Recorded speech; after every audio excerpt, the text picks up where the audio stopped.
Amritsar Delhi highway પર Shambhu border શુક્રવારે સવારે 7 વાગ્યાથી બંધ કરવામાં આવી હતી અને સાંજે 6:30 વાગ્યા સુધી બંધ રહેશે.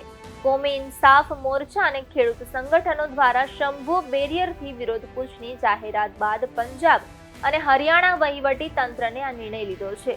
સજા પૂર્ણ કરી ચૂકેલા શીખ કેદીઓને મુક્ત કરવાના વિરોધમાં કોમી ઇન્સાફ મોરચા અને ખેડૂત સંગઠનોએ દિલ્હી તરફ વિરોધ પૂછની જાહેરાત કરી છે.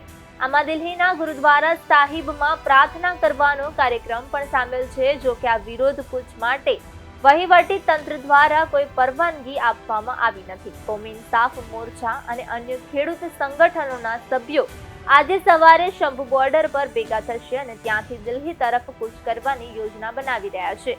જો કે આ વિરોધ કૂચને રોકવા માટે પોલીસ વહીવટી તંત્રે પંજાબ અને હરિયાણાની બંને બાજુ બેરિકેડ લગાવી દીધા છે.